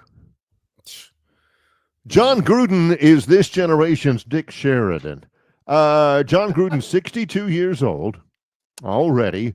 He had a little bit of difficulty, a little bit in the past with, a little email controversy, racist language, misogynistic, homophobic, all that stuff. Didn't look great. But really, John Gruden? John Gruden's, isn't the last time he coached 4 years ago? 4 years ago. Yeah, I didn't even think about him. John Gruden. Well, evidently I've seen it a couple of times here on our chat room. John Dent says this. Mario Cristobal, former Alabama assistant coach. I think there's something to be said. And I think you're kind of seeing it. I think having experience in the SEC, knowing what it's like coaching week in and week out in the SEC. Now, I got to admit, DeBoer so far has done well in recruiting, but there's a lot of talk about, can he keep this class together? After what we saw Saturday, are people going to start looking and wondering and what's going on up there and look elsewhere? Because other programs are telling them that. So they're having to deal with that. But I think from a coaching standpoint, having the experience of the day in and day out responsibilities and just the demands of being a coach in this league, I don't think DeBoer had a clue what he was in for on that front. It's hard to tell anybody. It's hard until you've lived it day in, day out. You know, you can't go to the grocery store. You can't, you know, every small nuance of something that's not positive, you're going to hear about from the fans. You're going to, you know, why did you do this? Why are you wearing that? What are you doing tweaking the unit? I mean, everything. It ain't that way in Seattle. It wasn't that way in Boise for Brian Harsin. How do you explain that to somebody? Just how totally consuming and smothering and over the top it is. We've heard this so many times before. Why in the world in the NFL and in Major League Baseball and the NBA, it's just this circle of coaches that just go from one team to the other? You never see any outsiders come in. It's guys that have been in the league, and they just rotate around, and they wear out their welcome here, and they go try to resurrect this program here. I think that's what you're going to see in college athletics. You don't want to bring in some new boy, some new guy from the Pacific Northwest that doesn't know what the SEC is all about day in and day out. I got to imagine in Seattle in April and May, Kalen DeBoer could go anywhere he wanted to, do whatever he wanted to, and nobody bothered him. He's in a market that has an NFL team. So the Huskies are kind of second rate compared to the Seahawks. So he can go do whatever he wants. And not in Tuscaloosa. You come home and, you know, you take your hat off and you sit down and you pour yourself a Bud Light and you say to the wife, man, it is crazy out there. These people are crazy. They are over the top. They have no, they have no perspective. They just absorb way too much. He'd be right. He'd be in. His wife can say, honey, I know, come give me a hug and all that kind of stuff. He'd be absolutely right, but it ain't changing. No, he better get his mind right about that, because these fans aren't going to say, all right, we went a little over the top here. No. So never going to happen. They're you're not going to find a Nick Saban. They just, they're a diamond in the rough. But I do think you can find somebody that has had SEC experience, knows what it's like in this league day in and day out. And I think that's big. I mean, that's not going to get you a guaranteed lock winner, but at least you got a guy that knows what is expected of his duties as the head coach at a school like Alabama. I'm just not so sure DeBoer knew that. And I think he learned it a lot last year on the fly. And there again, I think that's what the biggest mystery is today is, well, what did he do in the offseason? What did he learn? We owe our viewers and listeners a daily dog. They are expecting, and you talk about pressure sometimes. You talk about everything being under a magnifying glass with the Phantom. Whew. Well, we're on a little streak, Barry, doing really well over the beginning on Thursday with Miami of Ohio and hitting 3 out of 4 over the weekend in the college game. And we went up to Chapel Hill last night. I got to tell you, Barry, first drive, man, boom, right down the field, up 7. Yep, here we go. Scripted, everything good, crowd going crazy. Freddie Millens returns a punt. Anyway, that kind of a thing. MJ's up in a box. I mean, you're thinking, man, all the big wigs are coming out for this game. Yep. They were gone by halftime. Gone. So was I, as a matter of fact. Me too. I made the third quarter. Yeah, I was out of there on that. And, I did this. I watched the game. I said, I think North Carolina would be a good team to bring into the SEC. I'm thinking better of that today. They got a little work to do. So, we didn't win that one last night. Weren't even close. So that was then. This is now. Barry, we're going back to Major League Baseball. This is a game that will be played at 7:10 tonight. And, hey, it's on TBS. John from Millbrook, or is it Wetumpka? You can watch a baseball game on a over-the-air national deal. Network. Yeah, very There's easy. There's a reason why it's on TBS. Uh-huh. It's because it's the New York Yankees. It is. It is the New York Yankees, Barry. So they're getting, all I can tell you is a couple of left-handers are going at it tonight. Oh, yeah, good ones. Really good left-handers. Two of the best left-handers in the American League. Former Atlanta Brave, Max Fried, who they let go to free agency to the Yankees. He's 14-5, doing great. Left-hander Framber Valdez for the Houston Astros. He's terrific. He is 12-7, both of them. Again, two of the best left-handers in the league going against each other. This is going to be a good one, John. So explain to me, both the Yankees and the Astros have the same number of wins. They both won 76 games so far. The Astros have actually lost one more game. It's 62 to the Yankees 61. Obviously, scheduling factored into that. I'm not real worried about that. What I do find interesting, Barry, is that the Astros are a home underdog tonight. I mean, are the Yankees throwing, is Maddox on the mound for them? I mean, this is maybe, you would think it would be Walt Maddox, but, I'm with you on that one. Sometimes things just jump off the card at you, don't they? Yeah, I'm thinking, wait a minute. The Astros at home as a dog? I'll take them all day. So we're taking the Astros against the Yankees tonight. A couple of left-handers going at it in the Phantoms Daily Dog. There you have it. When we come back, let's decompress a little bit with some entertainment. The Gurn Jr. Victoryland 777 Topic Wheel is coming up with Longshore and McKnight in association with, hang on. What we got? Let me fire this one at you. I was just about to go to break. Let me hear it. Fire this one at you. Look at the bottom of the screen, everybody. Oh, yeah. D'Amico Ryan. Well, I think that'd be a good choice, Bob. And Bob, I spell it with an H. It's not Jon. I'm with you there. If D'Amico Ryans continues to be successful with the Texans, is he going to leave? And I think this is way, way, way, way premature. But let's just say it. If you're talking about today, is D'Amico Ryans leaving Houston today? Is Alabama coming up with $70 million today? I think you got to tap the brakes.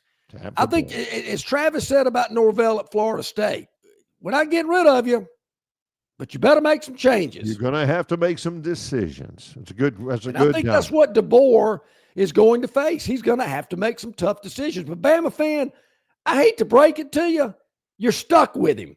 They ain't getting rid of Kalen DeBoer. Not going to happen. So just suck it up, Buttercup, and get used to it. He's John Longshore. I'm Barry McKnight. It's Longshore and McKnight in association with Yellowhammer News, presented by Bud Light. It's the kickoff savings sales event going on now at Stivers Ford in Montgomery. New 2025 F-150s up to $16K off MSRP or 3.9% APR for 60 months. New 2025 F-150 STX 4x4s. Sign and drive lease for just $499 a month. New 2025 Explorers. Sign and drive lease, 0 down, $399 a month for 36 months. New 2025 Expeditions up to $9K off MSRP. Bronco Sports as low as $23,999, 0 down and no payment for 90 days. And new 2025 Escapes starting at just $19,999. Score big at Stivers Ford in Montgomery, 4000 Eastern Boulevard, and at stiversonline.com. Stivers Ford, where price sells cars, trucks, and SUVs. It doesn't matter if you're running drills at the park, playing pickup on a Saturday, or sinking the final putt. When you compete with your friends with Michelob Ultra on the line, competition isn't that friendly. The trash talk, next level, and the stakes, those are crystal clear. With only 95 calories and superior smooth taste, it's the ultimate trophy. Superior is worth playing for. Michelob Ultra, superior light beer. Enjoy responsibly. Copyright 2025, Anheuser-Busch Michelob Ultra Light Beer, St. Louis, Missouri. Play to win big at Victoryland Casino. where the hottest, most exciting games are waiting for you. Big bonuses, giant jackpots, and rewards keep our guests coming back for more. Visit our Players Club today and check out this month's exciting free play promotions. You'll have more fun at Victoryland Casino, where you can be a winner too. Victoryland Casino, off I-85 exit 22 in Shorter, Alabama. Must be 21 or older. All right, welcome back in, everybody. Glad you are with us. A couple of more points before we get to the Gurn Jr. Victoryland 777 topic wheel. Tobias, out in Arizona once again. I hear you, Tobias. I'm hearing the same thing. They didn't even give Lane Kiffin a phone call. DeMeco Ryans is not leaving C.J. Stroud to take the Bama gig where folks want to fire him every season. I think that is unlikely, yeah. And I think DeMeco Ryan, hey, I like him a lot. I do. I'm a big fan. I think that would be awesome. Yeah. It ain't happening. Also, earlier he talked about Kiffin. I think Kiffin's kind of quirky and he's fun to watch. But do you want your head coach sending out tweets all the time about other programs and jabbing other people? Well, I mean, what has Kiffin done? He's going to be dropping a couple of games he has no business losing. He probably win a few that he is an underdog in. But really, is that who Bama fans want? Is Lane Kiffin? When you sit back and think about it, really? I don't think you do. I don't think there's anybody obvious. And again, if you're expecting Saban results with Lane Kiffin, I don't know that that's a deciding factor. John, is this a deciding factor? Bob from Pike Road. DeMeco played at Bama, was a star at Bama. Mama is calling. That was such a great story. I loved that story. Wonderful story about Bear Bryant. 59 or 58, leaving Texas A&M, taking the job at Alabama. Why would you leave Texas A&M to come to Alabama? Because Mama was calling. That was great. That was wonderful. That was 65 years ago, and things have changed. You know, Bob, I said, I don't want to offend you, but I said this about 25 years ago, and I offended an old gentleman. He called up raising hell that I would say something like that. I don't care where they played. Doesn't matter to me. And it shouldn't matter to Bama fans. You need to hire the best football coach. And there again, you know, we still got a lot of games left with Kalen DeBoer. Just said that. They're not getting rid of him. Yeah. But there again, he did a great job in Washington, had him in the playoffs, all this type stuff, beat Southern Cal, beat Texas, you know, yada, yada, yada.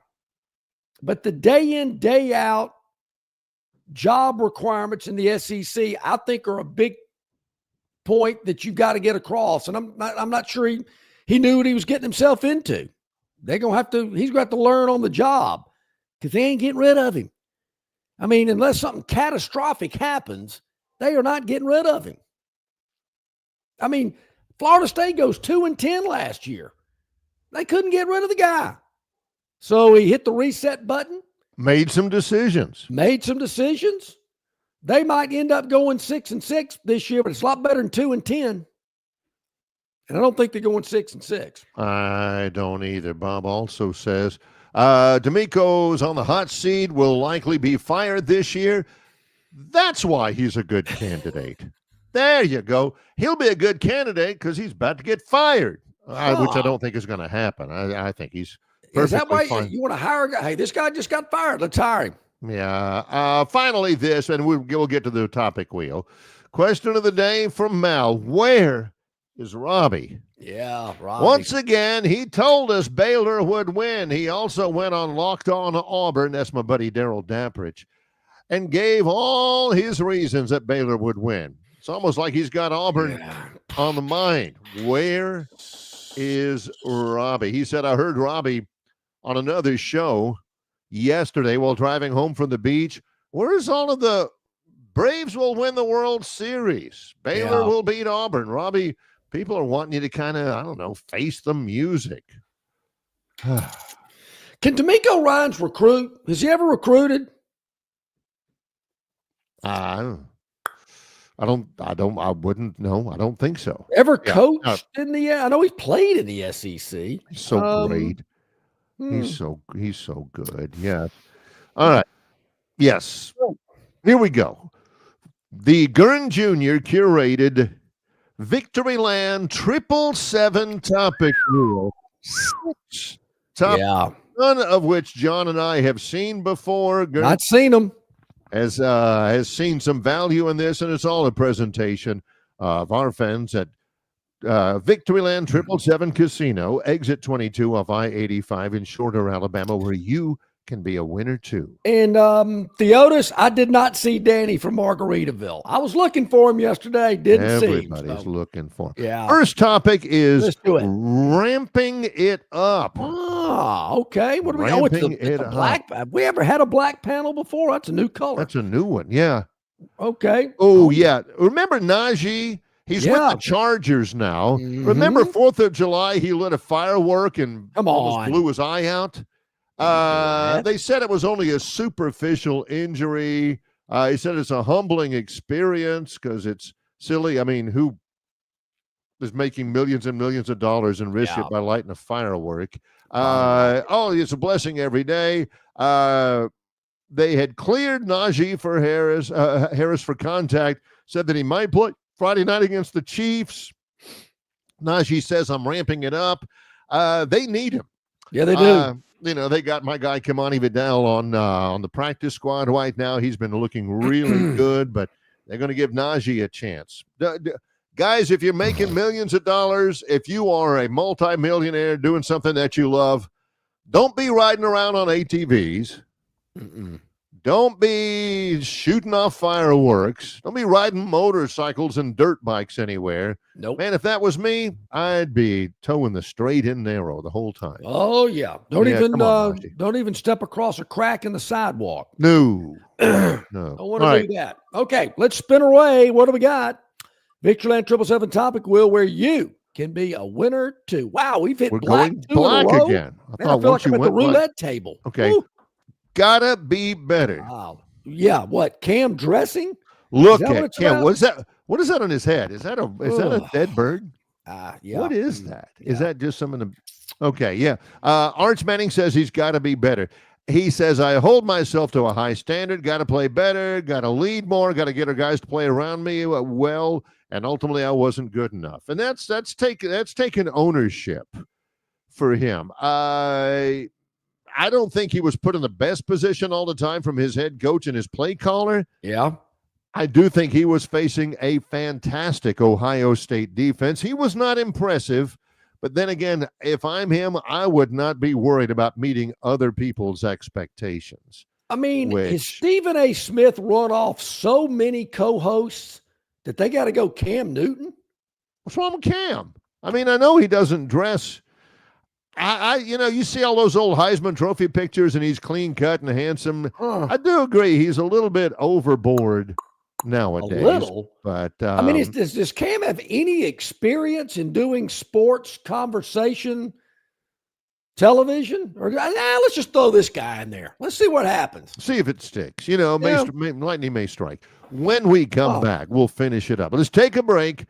Our final segment coming up on our Tuesday live show of Longshore and McKnight in association with Yellowhammer News, presented by Bud Light.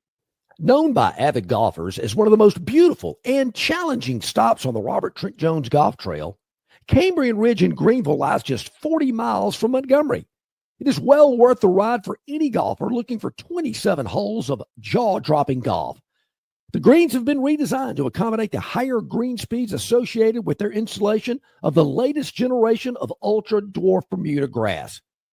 Cambrian Ridge offers a fully stocked pro shop with all the latest equipment and apparel. Great food and beverages in the clubhouse can be enjoyed both before and after your round. Get your group together and hit the trail.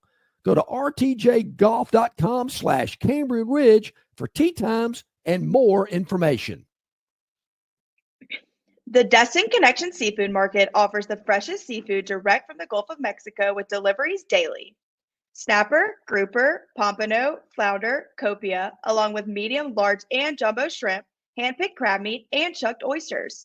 They can even cook your order for easy, quick pickup. The Destin Connection can make a po' boy with any of their seafood items that folks in New Orleans rave about. Go by and see them at 3750 Norman Bridge Road or call 288-4272 for pickup orders. Alrighty, welcome back in, everybody. Glad you're with us. I do want to point this out, Barry.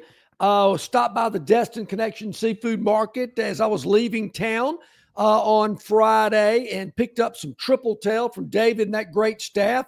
There are a lot of folks there inside the store that watch and listen to the show, Barry. We really appreciate that. And man, I fried that triple tail up Saturday night after the big Bama Florida State game, getting ready for LSU Clemson. It was phenomenal. The seasoning he hooked me up with to put on that triple tail as I dropped it down in that fryer was fantastic. And that homemade cocktail sauce to go along with it just it tops it off. It is phenomenal. Yep. Go by and see them. Destin Connection Seafood Market, 3750 Norman Bridge Road. Or give them a call, 288-4272, and they'll get it ready for you if you so desire as well. Destin Connection Seafood Market. All right, here we go. Let's spin away. 4 to go. I think we can get them in. No question. 5 minutes to do it. Not a problem. It rolls into off day, which we did not take yesterday. I can't imagine. Yes. Nope. All right. Who is this? All right. Give me a little lead. Khalil Shakir. Yeah, he's good. He's good wide receiver. Saved over 19 dogs from euthanasia yesterday. Oh, wow. There we go. I love it. I love it. Man, sometimes I cannot take some of those commercials on TV where they do. I'm with you. Yeah. I know bless your heart. Yep. Hey, buddy. Yeah. Look I've always wondered, Barry, that when they're filming those commercials about those animals, are they feeding them? Are they taking care of them? Or are they just filming them? Yeah. I always wondered about that. Big hats off to Khalil Shakir. Yeah, good. I got to go Bob Barker on you. Make sure your pets are spayed or neutered because you don't want to see beautiful animals like needed those. To be spayed and neutered. Anyway, that's a good one. I'm glad you had that one on. That's a good one. Good one. Yep, like that. All okay. Right. Yes, it is legal to say triple tail. It's a fish. It has 3 tails. All right, let's spin away. I thought you were talking about Charlie Weiss. Amazing save. Who we got here? Is this hockey? Is this soccer? Baseball catch? What do we got? Oh, yeah. The Army guy, Larry Pickett Jr. Oh, wow. Look, they got video of him? I did not realize that. Yeah, that. Man. How about that? Gee, I read about that, and there he is right there. Golly, how many of us would my brother did that one time down in Jacksonville, my brother Mike. Saw the car crash. He and his dad reached over there, ran over there, saved the man. This was not yesterday. I think it was Sunday. Big props to him. Look at Gurn being all humanitarian here, saving the dogs, saving people's lives. It's more about than just sports here. Yeah, we need more of that. Longshore like seeing that question. Good stuff. What a hero. Big salute. All right, here we go. What else we got? Spin away. What do we got? Then we also got crazy quads and very strange. What's about never know. Which there again, we have not seen these, ladies and gentlemen. Crazy quad. This is going to be Alabama. If they lose to ULM on Saturday, it will be a crazy quad. Think? You ain't kidding. Oh, ruptured quad tendon. Now, I'll never forget. Watch. This is Adam is the pitcher. Yeah. And the quad is that thigh muscle over there. I'll never forget. There was somebody for the St. Louis Cardinals that had a quad strain, and Whitey Herzog back in the day said we didn't have quads when I played. Yeah, it's a big deal though. We may have to ask Robert Kahn about it. I'm writing that down right now, Barry. Yeah. Who was that player again? What's his name? Is Jason Adam for the. Yeah. Yeah. That's anyway. That where he's holding right now and grimacing. That's a quad. Ouch. Yeah, but that's a big deal. Those muscles in and around the thigh and the knee and below the knee and all that kind of stuff. Those are, especially among professional athletes, they don't have a lot of room to stretch and move. All right, one more to go. Very strange. Got to spin it to make it official. Picking John Gruden as your next head coach. Yeah, that's really strange. You ain't kidding. Very strange. This is not that, though. Oh, yeah. 306-foot home run. Watch this. Watch this. This is the shortest home run in the last 15 years. And now he's over. This is the pesky pole. It goes off the right fielder's hand into the crowd. It counts as a home run. He comes up with it, but it bounced. This is fair territory over here. But it bounced against the wall on the other side of the pole? It's a home run. It's a home run. Only 306 feet. This goes to John's premise. How can sometimes you hit some 400 feet at some ballpark and it's an out? Ridiculous. But you're going to hit one 306 feet and it's a home run? Look, Barry, the ball was still in play. I mean, I don't care if he hit it 4 rows into the seats. If it bounced off the seats, comes back in the game, into the field of play, it's fair. That ball's got to stay out of there. Another crappy rule in baseball. Well, but another great edition of the Victoryland 777 topic wheel. Thanks very much, Gurn Jr., for getting those together to wrap up what has been a show full of truth. Yeah, truth it has from been. Mike Griffith, truth from Brian Matthews, truth from Travis Ryer, truth from Gurn Jr. in picking Delta Dawn, and truth from some of our chatters and saying, what was it they were saying about Tanya Tucker these days? She looks like 15 miles of bad road, something like that. I don't know. But hey, a lot of truth on the program today, John. And that's what we You better believe it. So tomorrow, Barry, we got a lot happening tomorrow on the program. Of course, CJ Duncan will join us here on the program tomorrow. Josh Harris, I hope he's doing okay. Yeah. We're going to check in with him tomorrow. Also, Barry, we have got, of course, our Phoenix Physical Therapy segment tomorrow with Robert Kahn, and we've got a lot of types of injuries we're going to ask him about tomorrow. Yep, all that coming up tomorrow. Thanks to everybody today, including all of you fine people over there on the chat room. Yes. He's John Longshore. I'm Barry McKnight. It's Longshore and McKnight in association with Yellowhammer News, presented